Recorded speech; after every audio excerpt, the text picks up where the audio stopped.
up, and welcome back to the Unfiltered Trainer podcast. I am your host, Gina, aka Gina Marie Fit, and y'all, it's been a wild time lately. I've been so busy doing all of the things all of the time, and I am definitely feeling it. My energy is low. I have not been outside as much as I would like to. And I feel like for somebody that lives in Florida, everybody sees these videos on the internet, especially now with this recent Taylor Swift song about Florida. And everybody assumes that like life here is paradise, but it's not when you actually live here because you have to work. And so you get to longingly look at the sun from your window as you get your work done. But it's been a wild time on the internet, thanks to Taylor Swift, whether you love her or hate her. I honestly am here for her business marketing tools and tactics. Like, this girl knows exactly what she's doing. And I love that after all of these years of people having opinions about her, she is speaking up for herself. She's being vulnerable. She's being honest. She's handling her business. You may not love her music or love her views on life, but you can respect the fact that she is a serious business person. She is crushing the game, and she literally is the most, like, I feel like she is so, everything she does is so thought out. And now learning, thanks to TikTok, that this album was 2 years in the making with like her marketing. It's just incredible that she can do what she does as a singular artist. And so you may not like her, but we can all respect a woman who is doing the absolute most, putting herself out there and handling her business. We can at least respect the drive that she has. And some of those songs are a vibe, y'all. Like, I was not a pop person, but like some of these tunes coming up, I'm thoroughly enjoying them. And so it kind of transitions us into today's episode, because summer is coming, as I have titled this podcast today, but shame isn't in. I feel like this is a really difficult, triggering time for a lot of people, because when summer comes around, you are faced to wear clothes like your bathing suit that you necessarily might not feel comfortable in. And something that has always kind of like maddened me as a personal trainer with clients is that there's this sudden urge to want to get fit because summer's coming. And I always tell my clients, instead of trying to get fit for a season or a reason, why don't you take care of yourself for a lifetime? Because reality, when you follow quick fix fad diets and you try to expedite things, what ends up happening is that you compromise the quality of the results you're getting, and then they're not able to last. And so you end up putting undue stress on your body. The quality obviously is not there, and then you're faced to repeat this cycle again and again.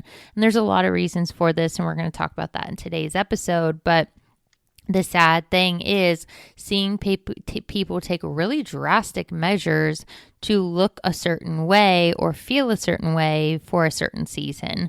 And so I address this in the body image issue of the episode, because something that is really triggering, especially for people like myself with body dysmorphia, is no matter what shape we're in, having to wear less clothes is really triggering. And I live in Florida, y'all. Like, I'm in a bathing suit a lot.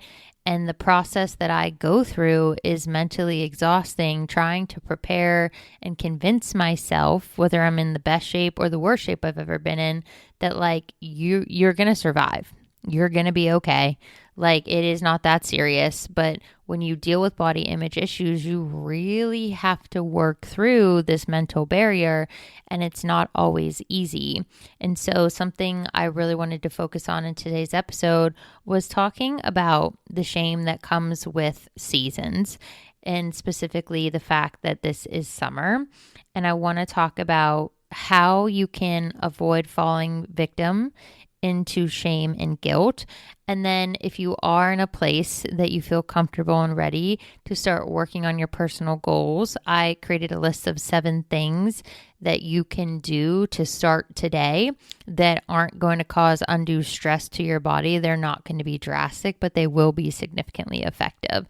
And so when we come down to what I'm calling no shame summer in this episode, is the first thing: removing comparison. this concept of body neutrality I've been reading more and more about, and it is really focused on the way you look and speak and feel about yourself, and that changing the way and emphasis you have when you speak about your physical body and being. I feel like you hear it often that comparison is the thief of joy, and it truly is, because you might see somebody on the internet and they look a certain way and you say like, oh, I want to look like that person. You don't know what that person actually looks like. You see a filtered image on the internet, but a lot of times people aren't honest about the work they've had done. They're not honest about the measures they take or the nutrition they're following or the restrictive diets and fads they've done to get that way. And so you and myself, I've done this too, idolize people for what is reflected on a screen or on an image, but it's not realistic because you don't actually know what they did to get there. And the reality is, if you have that person you follow on the internet and you're like, oh my God, their goals, you could do everything they do exactly the same. Day in, day out, eat at the same times of the day, everything. You're going to look different. You are two different people with two different body compositions, two different sets of genetics, two different sets of lifestyles, two different sets of hormones. You can use people as inspiration, but no matter what you do, you can follow somebody's plan. You're never going to look exactly like that person, and you're not supposed to. So the first things first, remove the comparison game. Stop comparing your chapter to somebody else's chapter and assuming you're somehow less than because you don't look the way they look in a bathing suit. Number 2, something I recently did is I bought a new bathing suit that fits me. I have an entire closet full of clothes that fit Gina pre-TBI. The shape I was in last year is something that I, obviously like am inspired by myself that I was as strong as I was last year, but my body composition is really different. And I'm just starting to really get back into consistently working out after almost 5 months of not being able to do anything. And my clothes do not fit. Like, things are uncomfortable. They are tight. I do not feel confident. And instead of beating myself up and staring at myself in a mirror, wishing that I looked the way I looked a year ago, I just bought the size I'm currently in. And I wore the bathing suit, and I was 1,000,000 times more comfortable because the clothes fit. I know that is hard for a lot of people, and myself included, having body dysmorphia. The size on the tag is so triggering. And it's like almost embarrassing to like tell people this, but like having to wear a certain size that is not in my acceptable size in my head is very triggering. And it's something that I really had to convince myself to do, to buy the size I'm in and accept it. And there's nothing wrong with it. Like, after wearing the bathing suit and looking at myself, I'm like, okay, like, you're fine. Like, you're still alive. It's not that big of a deal. But when you have body dysmorphia, it is a big deal because you don't see life the way it truly is reflected. And so a big thing that you can do to lack feeling shame and guilt this summer is just buy clothes that fit you, that you feel comfortable in. And that might mean you have to change sizes, and that's okay. Instead of trying to beat yourself up and fit in something or wear something that clearly doesn't currently fit and then you feel even worse, go out and buy yourself something that you can feel confident in and own that outfit and be proud of the body you're in, regardless of where you were potentially, like me, a year ago. Number 3, something that's super important is to surround yourself with genuinely supportive friends, not toxic friends. I've had to be really careful with who I surround myself with because I'm going to be really honest. And this is a big ick of mine. And it's a big ick of mine because I used to be this person. I can't stand when super fit people complain about being fat or being bloated or like not being able to see all their abs. And I can't freaking stand it, y'all. Like, I wish I could punch myself in the face. Like, go back to my 20s when I was less than 120 pounds, had a freaking 6-pack. And if I would eat a piece of pizza and my belly was bloated and I would complain about being fat, you're not freaking fat. you're just bloated because you ate something that didn't agree with you. It drives me freaking crazy when I see personal trainers doing that, and they do it around clients or like in group fitness studios, and they complain about being fat. You're continuing a narrative that needs to be ended. And then you're continuing to tell people that, oh, because you ate a piece of pizza, you ate something bad. Eat the freaking pizza. Like, we're supposed to be teaching people balance. We're supposed to be teaching people how to live a lifestyle. You can't live in a caloric deficit forever, being super restrictive with your nutrition. And so what we say and how we act reflects not only on ourselves, but the people around us. And so be mindful of the people you're surrounding yourself with. How do they speak about themselves? How do they speak about others? Are they the type that's making fun of people at the beach or at the gym for people that look a certain way or wear a certain piece of clothing? Like, that's something that I've always had a hard time with the internet, is when people take videos of people that they don't know they're being taken of them, and then they post them on the internet making fun of them because they look a certain way. Or if you're standing in the grocery store line and you see a magazine and they have embarrassing photos, quote unquote, of celebrities in their bathing suits, that stuff is horrid that we allow that as a society. And I really, really hope to God one day we don't do stuff like that, because you're continuing to teach people a narrative that their worth is synonymous with the way they look. And it doesn't matter what kind of person you are. If people don't like the way you look in a bathing suit, you're going to be plastered on the internet or plastered on a magazine and be ridiculed by the general public. So be mindful of who you surround yourself with. Number 4, filter your social media. I'm like dead serious about this. If there are people on the internet that trigger you because they look a certain way or they post something, I have truly unfollowed so many people. And I said unfollow, I didn't say mute. If you don't want to be around somebody or you don't want to see their content or they trigger you, unfollow them. Social media is not real life. It is not that serious. If you don't want to see something, just unfollow somebody. Do yourself a disservice. You're doing yourself a disservice by keeping these people in your brain space, because if you mute them, they're still there. But when you unfollow people, they go away. And you'll realize that those people on the internet really aren't that important, especially when you take them out of your safe space. And it goes back to number 3, being mindful of who you surround yourself with. That comes down to in person and on the internet. And so if you need to, filter out people that aren't serving where you're at in life and serving your mental space. It will be incredibly empowering when you realize just how at peace you are when you're not faced with certain people on the internet. Now, let's transition this episode into, if you are in a space that you feel comfortable and safe and ready to start focusing on your goals. These are the 7 things that I think are most beneficial when you're trying to progress yourself in a phase of wanting to better your health mentally, physically, and emotionally, not just for summer, but in general. The first thing is the most important thing to start with, and that is setting and picking realistic goals. When I'm filming this episode, it is the end of April. Summer is in Tampa. It's already freaking hot. So it's like summer now. But like, obviously summer starts in a couple months. You're not going to lose 30, 40, 50, 60 pounds in 2 months. You really have to realize and accept the fact that you are where you're at, and you're at where you are because of an extended period of time that took you to get here. It's going to take you time to get to where you want to go. Realistically, losing 1 to 2 pounds a week is how you keep it off. Drastically losing 4, 5, more than that a week because you're in some extreme deficit, doing multiple cardio sessions and working out 7 days a week, that's not realistic, and nor is that safe for your body.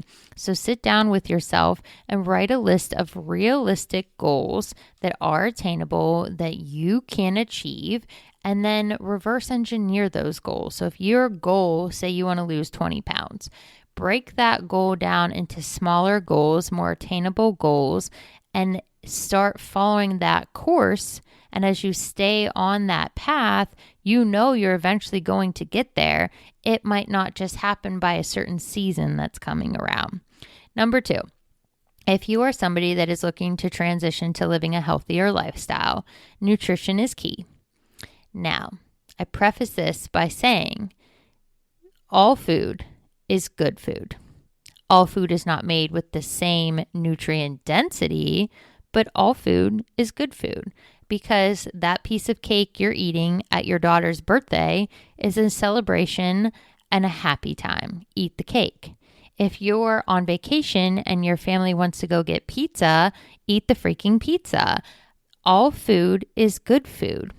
There's just different nutrient densities and quality in the foods we eat. Right now, currently, like no lie, I'm obsessed with eating strawberry gushers. Don't ask me where this came from. I don't know what my freaking problem is. I'm not even supposed to eat stuff like this because my IBS-C, because everything is so hard for me to break down when it has a gummy texture, but I freaking love them. Are they serving a nutritional value? Absolutely not. Are they reminding me of being a child and happier times? Yes, they are. You know, there are certain foods that just like bring joy to me because they remind me of previous times in my life that were happy. But I know that like they're not going to help me make any gains. And so realize that balance is super, super key. I teach all of my clients the concept of 80-20. And so my main meals are always solid meals, but I always personally include fun snacks or dairy-free ice cream because I'm allergic to dairy. Little things that I know make me happy, that I genuinely enjoy, and I eat them in moderation. That's the biggest thing, is just establishing and understanding what is the kind of nutrient density you need to fuel yourself to get results, and then how can you continue to enjoy yourself as well. I know a lot of people struggle with drinking, and this is a big one, because I've had clients crush it Monday through Friday, and then they heavily binge drink on the weekend, and then they wonder why they don't hit their goals. And I always say, and this is going to be like, we call this the Unfiltered Trainer for a reason, okay? I'm going to be honest. And this is another ick when it comes to nutrition, cannot stand when healthy people on the internet, fellow personal trainers, listen up, when you trash people for eating fast food. And people are like, oh my God, I wouldn't eat McDonald's. I would never put that in my body. But then they vape or they binge drink. Like, bro, come on. You hate on people for eating French fries, but then you go put alcohol into your body or you vape, which I can't even get on the train about vaping. I freaking cannot understand why this is a thing. But it's just one of those moments where it's like, we just love to judge other people who sin differently than us, you know, because they have different lifestyles or different choices. We love to judge other people, but then we don't look at our own personal choices. And so nutrition doesn't just include what you're eating, but it includes what you're drinking as well. And if you are somebody looking to have healthy balance, that also means paying attention to how often you drink and what you drink. And are you using drinking as a crutch? Because then that's another issue you're going to need to address as you're trying to live a healthier lifestyle. You don't want to undo the progress. You just have to find a better balance that works with you and for you. Number 3, establish priorities. And this goes back to number 1 and number 2. Establishing priorities means finding realistic goals, establishing a solid nutrition plan, but then deciding what are you going to commit to? What is going to be the steps that you take that you make time for? If you're not somebody that routinely is working out right now and you're usually going for drinks with friends or going to Taco Tuesday, you're going to have to adjust your schedule to accommodate for your workouts. And so if you want to live a healthier lifestyle, the things that are going to get there, those steps that you have to take, have to become priorities just as everything else in your life. And once you establish priorities, it will get consistently easier over time to become more disciplined, and it'll just become a part of your life. And shockingly, you'll actually be disappointed when you can't work out because you'll be like, wait, I enjoy it so much. You really do change over the course of time about how you see health and wellness when you do it right and you do it well. Number 4, work out smarter, not harder. I wish I could capitalize those words. I've talked about this. I have had a whole rant about this. And this literally, like, let me preface this by saying this is no person in particular when I say this. I see this I have 3 gym memberships. I go to multiple group studios to take classes. I don't post a lot. Recently, I haven't really been posting a lot of what I've been doing other than what I post to my feed. But I've been taking classes at some different studios, and I follow a lot of people, especially in Tampa. And it's like people wear this as a badge of pride when they do 2 workouts a day or they work out 7 days a week, and they wonder why they're not getting results. And then I've run into a lot of people and I'm like, Gina, like, you're looking so great. Like you can tell you're starting to come around. And they're like, what are you doing? And then I tell them that, like, I literally only work out 3 days a week, maybe 4. And people are shocked by that. And it comes down to the quality of the workouts, which is why I say work out smarter, not harder. It comes down to a couple other things we're going to talk about in this list, but you don't have to kill yourself. Every workout should not leave you laying on the floor. Every workout should not have your heart rate through the roof. Every workout should not have the same outcome. And that is why I really look forward to opening Body Fit Training in Tampa and teaching people the variety of formats for strength training that elicit the kind of gains you want. And like, newsflash, it's not all the same. Every class can't have the same outcome. And so it's super important that your programming is done well and done right, which is why I've started taking on online clients again through Project Breakthrough, is because I want to teach people how to do things well so that it gets them to where they want to go, but also it aids to the value of their quality of life instead of being another thing on their checklist, something they have to do that stresses them out. Number 5, and this is why I don't work out as many days of the week, is sleep and recovery. Since having my TBI, I have TBI-induced insomnia, and it really throws me for a loop when I don't sleep. And so when I don't sleep and I try to work out, my workouts are shit, and there's no point in doing a workout when I feel like that. And so by having a 4-day split, what's nice is on a day like today, when I woke up with like a really weird headache and like this weird brain fog that I've been dealing with for a while, I knew today was not the day to do an early morning workout. And so I just adjust my days or what I'm doing to my split. But having 2 or 3 days a week of rest really enables you to get quality lifts in, take time off in between, and you get the best of both worlds. But also including in recovery isn't just sleep, but it's your mobility, your stretching. I'm incorporating yoga and Pilates again into my routine. It's such a nice way to re-lengthen everything, challenge yourself in a different way, and it's not so stressful on your body as HIIT training or weight training is.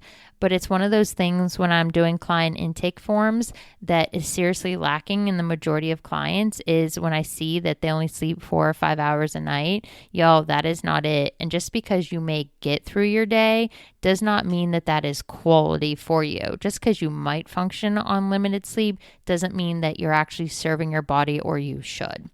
Number 6, hydration. And this is not an ad, but I obviously have watched this whole Stanley obsession on the internet, and I see it at the gym all the time.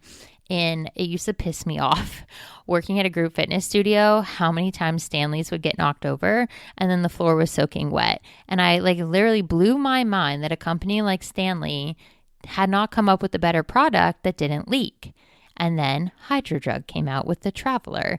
And if you know me, you know I have bought like so many gifts. I've given this to so many people. It was actually part of the podcast giveaway for the 2 winners. I've given them to family members that travel a lot. The Hydrodrug Traveler is the game changer for hydration because it is leak proof. It has a freaking straw built into it. It fits in your cup holder. It stays insulated even in the Florida heat. My ice was still frozen after last night's boot camp at Armature Works. And so hydration is so important in this. It aids in your digestion, the quality of your skin, how you feel. So it's super important as we're going into summer as well, that the more you sweat and the more you're expending, you have to replenish your body and you have to stay hydrated. And number 7, there's going to be a bonus tip, but number 7, listen to your body. I cannot stress this enough as you are trying to get in shape, no matter what season you're trying to get in shape for. is to listen to your body. Too often, and I've seen it so many times, people ignore while they're working out pain. I always tell people, there is soreness and there is physical pain. If your muscles are sore, that's a good sign. Your body's thanking you did something. If you're feeling physical pain when you're working out, you're doing something wrong. Your body's literally telling you, you should not be doing this. Why are you doing this? It's not a badge of honor to push through pain in a workout. It's dangerous and it's stupid, honestly. And I learned that all of those years ago when I took my one and only CrossFit class. And I know that if you take CrossFit classes at the right place, that they're fine. You know, one of my, an acquaintance I've made in Tampa owns a CrossFit gym and he does things so well and he's awesome. But my spine injury came from one CrossFit class where they gave me the wrong bar. I didn't even know how much the bars were. They gave me a different bar. I racked my normal deadlift weight. I went to pull up on the bar. I knew something was wrong. I felt this weird sensation in my spine. And I was trying to tell that to the person, like the coach, their trainer, and they were like clapping intensely, like go faster. And like, you're in this class, you're competing with other people. And so I finished the set. And as I finished that last rep, I knew something was wrong. And I ended up tearing part of my spine. And I will forever pay for that day being taught to do something wrong by somebody that wasn't being attentive. And it's something that for me as a trainer, why I'm so adamant about form and range of motion and doing things properly before you increase your weight. A good trainer knows how to progress and regress a client. Anybody can clap and tell you to lift heavier.